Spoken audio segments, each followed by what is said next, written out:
I'm Caleb Hartsock, and I will be doing the Entertainment Discourse Champion A form. I'll run through the paragraphs on the grammar stuff first. Paragraph 1, sentence 3, I would change "anyway" to "anyway", and then add a comma before "because". Sentence 8, paragraph 1, I'd put a parentheses around Lindsay Lohan instead of the comma before. Sentence 9, paragraph 1, I'd put a comma before and after Lindsay and Alex. Paragraph 1, sentence 9 as well, I would remove "fairly" and just have it read, let me pull it up. Yeah, I'd just remove the "fairly". Sentence 14, paragraph 1, I would remove "anyway". For those two removals, it just makes it a little bit more to the point. Paragraph 1 in general, I think it needs to be broken down into 2 paragraphs. It's a little bit bulky as the one, and there is sort of a separation of idea between the Halloween party and the introduction. Once we get to paragraph 2, sentence 2, I'd rephrase. It can be condensed down. Maybe, for example, in the film, this is the season that Katie. Sentence 3, paragraph 2, remove the comma and add a comma after time. So the comma I just think was in the wrong place there. Sentence 4, paragraph 2, pardon the dog, it's just coming in from outdoors. So sentence 4, paragraph 2, capitalize "it's" at the beginning of the sentence. Sentence 5, paragraph 2, remove "but". It reads a little bit more smoothly without it. Sentence 6, paragraph 2, add comma before "but", add anything before "quite", and replace "entertainingly" with "entertaining". Sentence 7, paragraph 2, I'd remove the first apostrophe in "it's".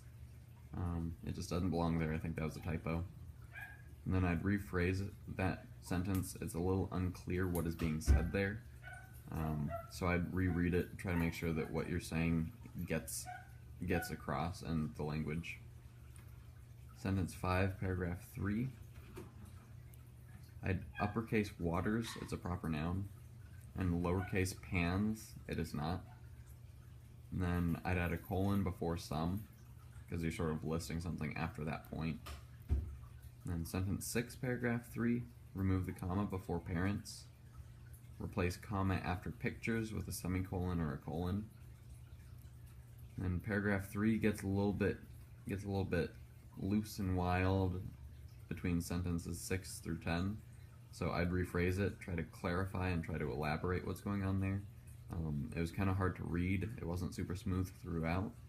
And then also it was unclear what was being said. So for sentences 6 through 10, I'd just be careful what's being said and try to revisit that. That portion was probably the most confusing out of the different sections. Sentence 11, paragraph 3, I'd break down into smaller sentences.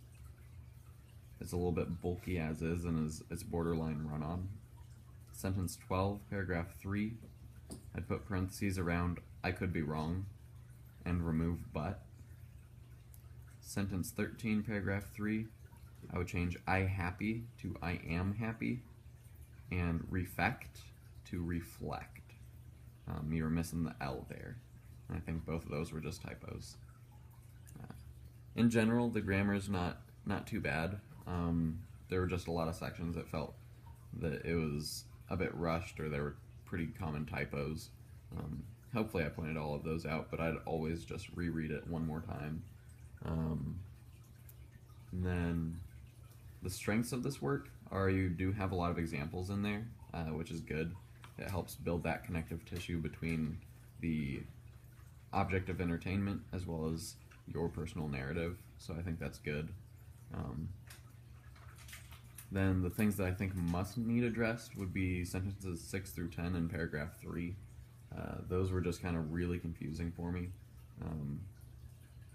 because they just blurred together and didn't always connect in a very clear way, as well as paragraph 2, sentence 7, I think that one also needs quite a bit of clarification.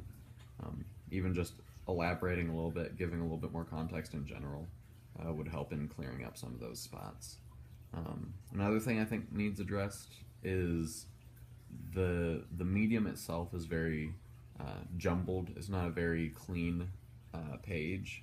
At least I was reading it from my iPad, and a lot of the visuals were getting in the way of the text. There were some blue lines going left and right, and salmon lines going up and down, and they were just in the way. It adds a little touch of color, but it's not worth it for what it does to the paragraphs. As well, it might be made more clear on the home page which icons are clickable, because you have some pictures and stuff that are helpful, but the initial page itself, before you click any of the icons, is kind of really just distracting. It's not clear why certain images are used or what's going on there. So I would try to clean it up a bit, because it's just really quite jumbled. So I think that's something that must be addressed for the next draft. And then as far as a revision plan, I'd touch on all those grammar issues, of course, and then try to clear up some of those visuals, because it is a bit much for the reader. It does take away from the reading, but you do have quite a lot of content, so I wouldn't want that to happen. And I think that's it for Champion A. I hope this was helpful. I hope that this drafting session is going to be helpful in the next steps, and that the final work is hopefully going to be improved through this. Have a great rest of your day.